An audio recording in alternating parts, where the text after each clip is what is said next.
Continuamos con más de Podium. El diputado Carlos Valero y el dirigente del Partido Socialista Unido de Venezuela, Daniel Aponte, debaten sobre el tema de la diáspora venezolana. Dejamos una pregunta en el aire en el segmento anterior. ¿Se violan o no los derechos humanos en Venezuela? Aparte de los argumentos que ha dado la oposición venezolana y además algunos migrantes que se encuentran alrededor del mundo. Tiene la palabra Daniel Aponte. Minuto y medio. No, me dice la producción que vamos sin medir el tiempo para ser bastante breves porque es el último bloque del programa. ¿Se violan o no los derechos humanos en Venezuela? Fíjate. En Venezuela estamos en un estado de derecho social y de justicia, donde además está garantizado no solo los derechos del pueblo venezolano, sino hay garantías constitucionales que vela el gobierno nacional y todo el Estado-nación para que eso se dé así. Si hay casos de violaciones de derechos humanos, tú lo sabes porque lo he dicho públicamente, deben ser no solo investigadas, sino castigadas. Ha habido algunas situaciones, no solo de cuerpos policiales, ojo, también de ciudadanos, personas que han violado, por ejemplo en el caso de las guarimbas se vivieron, o cuando dice la oposición de grupos armados. Los extremos no son buenos y yo siempre he estado en contra de esas acciones. Ahora bien, este gobierno y este Estado-nación es garante de los derechos humanos y no solo eso, es que participa en todos los organismos internacionales y da garantía y fe de lo que está pasando en Venezuela. En la Corte Interamericana de Derechos Humanos no participaba. Pero tú sabes la situación pero que eso se es un vive organismo allí, de derechos humanos. Claro, pero tú sabes que la gran mayoría... Claro, pero dijiste en todos, entonces no es en todos. En casi todos, a excepción de la Corte. Bueno, muy bien. Me corresponde responder. Yo me remito al informe de la alta comisionada Michelle Bachelet, una presidenta socialista que fue además perseguida por la dictadura de Pinochet, es decir, que nadie la puede acusar de derecha, de ultraderecha o de neoliberal, peón del imperio.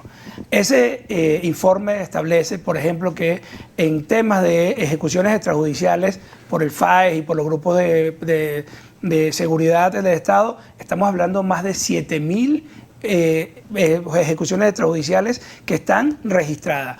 Yo les hago una recomendación. Lean ustedes alguna noticia. Detuvieron a un persona X por un delito tal y lean el pie de página. Iba a un enfrentamiento en el carro y llegó muerto a el sitio de atención. Es decir, hay una política, periódico de ahorita o de Carlos Andrés Pérez? Política permanente de violación. Después, en el tema político, imagínense ustedes, cuando la primero que se establece, cuando se va a hablar de cualquier diálogo, dice el Maduro y su régimen, bueno, vamos a liberar presos políticos. Es decir, admiten ellos hoy, en esta época del mundo, de redes globales, que hay presos políticos y tenemos en este momento más de 490 presos políticos. Evidentemente hay violaciones masivas de realmente en el acuerdo de mesa nacional de diálogo decía presos políticos, lo decía la hoja. Y a confesión de partes. Bueno, solo relevo de prueba, pero ahora, ¿quién es el presidente de Venezuela, diputado de la República Bolivariana? Eso lo dejamos para después, porque nosotros tenemos una ronda de preguntas que hace cada quien. Pero vamos a plantear soluciones rápidamente, les pido de verdad, para poder tener tiempo de hacer esa ronda de preguntas. Tienes minuto y medio para responder, sea lo más breve posible. ¿Cuál es la solución? ¿Para responder o para proponer? Bueno, para proponer. Bueno, no, yo creo que, fíjate. Es difícil proponer para algunos. Primero, tenemos que estar en un gran acuerdo nacional. Ni el diputado, estoy convencido, ni mi persona, ni tú, ni los que nos ven, ni los que trabajan acá. Ningún venezolano quiere que un familiar se le vaya. Ninguno que vive en Venezuela, que permanecemos en Venezuela y no nos iremos de Venezuela, vamos a querer que se vaya un hermano o una hermana venezolana.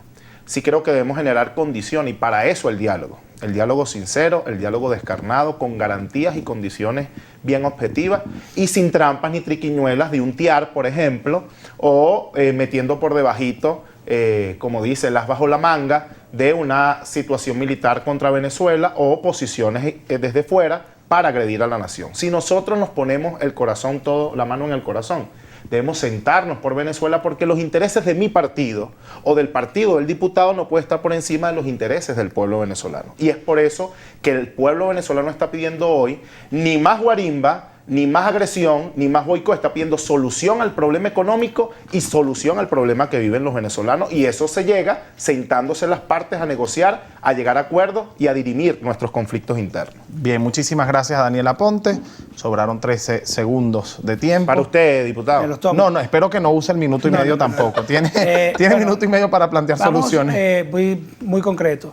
En la coyuntura, es decir, en la transición hacia un cambio en el modelo político, nosotros tenemos que atender las violaciones de derechos humanos y la vulnerabilidad de muchos de nuestros hermanos. Por eso, en la Asamblea Nacional recién acabamos de aprobar un acuerdo para instar a la comunidad internacional a que se le dé el trato de refugiado a nuestros hermanos. Seguir ocultando la realidad, diciendo que la cifra está abultada por Naciones Unidas, es absolutamente, casi que infantil. Solamente para que tengamos una idea, para que tengamos la idea de la magnitud. En la crisis siria, un conflicto de 7 años sobre una población de 25 millones de habitantes, el desplazamiento fue aproximadamente de 6 millones. Nosotros, sin un conflicto bélico, estamos hablando de un desplazamiento que llega a los 5 millones de venezolanos y que puede seguir aumentando. En el largo plazo, por supuesto, nosotros tenemos que lograr un cambio político, y es una cosa, voy a recoger algo de lo que dijo Daniel, que me parece muy importante. Acá debemos llegar a un mínimo común múltiplo de convivencia. No puede ser que cuando nosotros lleguemos a tener plenamente el poder en este país, que será dentro de muy poco, lo último que vamos a hacer es perseguir a Daniel por la forma que piensa, o perseguir a alguna persona que se inscribe en el PSUV, porque esa dinámica de conflicto no permite que el país se desarrolle. Tenemos que ponernos de acuerdo sobre un mínimo de convivencia para que en las diferencias podamos desarrollar. Su tiempo ha expirado, ambos coinciden en que hay que sentarse, hay que dialogar, hay que llegar a un acuerdo. Ha llegado el momento que tanto esperaba Daniel Aponte. Ahora ustedes hacen las preguntas. Por favor, una pregunta cada uno. Preguntas breves, respuestas muy breves. Por favor, comenzamos con Carlos Valero. ¿Qué pregunta tiene que hacerle a Daniel Aponte? Daniel Aponte, la crisis migratoria venezolana es ficticia. Es decir, no existen estos millones de venezolanos que se fueron del país por una crisis económica. Eso es todo inventado por Naciones Unidas, es decir, Guterres y todo el organismo de Naciones Unidas son unos corruptos que están intentando alimentar un negocio en base al drama ficticio venezolano. Primero, fueron varias preguntas en una, pero respondo muy simple. Existe una crisis migratoria en Venezuela. Las causas de la crisis es la que no estamos de acuerdo. Pero sí existe una crisis migratoria, hay una profunda situación de complejidad económica que hoy atraviesa el país, y ese es el principal factor para que la gente que se ha ido haya podido irse de Venezuela. Ahora, la pregunta que tanto esperaba. Hiciste 3 preguntas en el programa, la hizo el dirigente del PSUV. Elige una para hacer. Sí, voy a hacer una pregunta al estilo del diputado Carlos, un 3 en 1, como el batido, un 3 en 1. Okay. TIAR. Pregunta breve, respuesta ¿Usted breve. aprobaría el TIAR contra su nación? Además, ¿dónde están los reales del concierto? ¿Dónde están los reales de las supuestas ayudas humanitarias para el pueblo venezolano? Y 3, ¿quién libera presos políticos, según usted, como lo denominó? ¿Quién está firmando con el Vaticano, con la ONU? ¿Quién firma por Venezuela? ¿Quién atiende el teléfono en Miraflores, diputado? Bueno, vamos. No creo que dé tiempo, pero en el tema del conjunto de naciones interamericas, nosotros hemos pedido regresar al subsistema interamericano.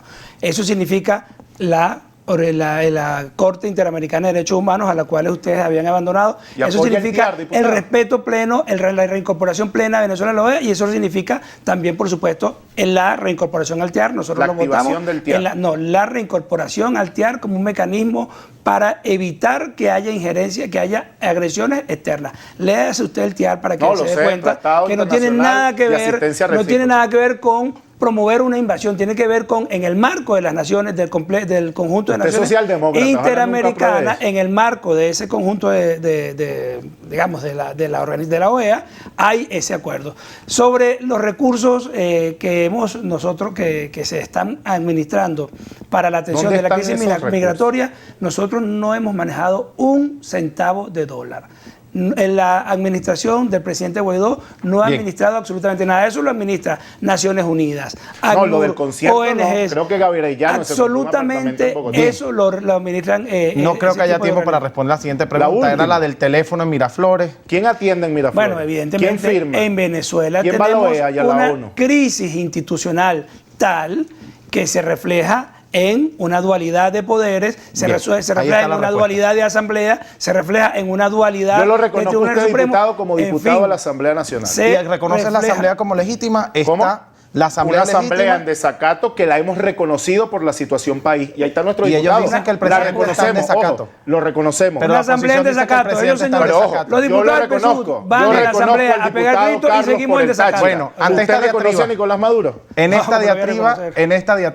Pero sé que está ahí. Pero O es sea, que sé importante que es una tener en realidad. cuenta que la Y diatriba también sé política el daño que le venezolana, ha hecho a este diputado, país. por favor, tenemos que despedir el programa. La diatriba política venezolana contempla esto. Para el presidente Nicolás Maduro y el PSUV, la Asamblea Nacional no Existe. está en el, o sea, Existe. está en desacato, y para los diputados de oposición y algunos partidos políticos, el presidente Nicolás Maduro está en desacato. Es una realidad, es realmente una realidad lamentable para un país como Venezuela. Estamos en una encrucijada política que ha generado también Alín, una solo para encrucijada terminar, migratoria. Nos invito al tenemos que- diputado a la inauguración de los Juegos aquí en Venezuela, porque tú y yo podemos ir para acá.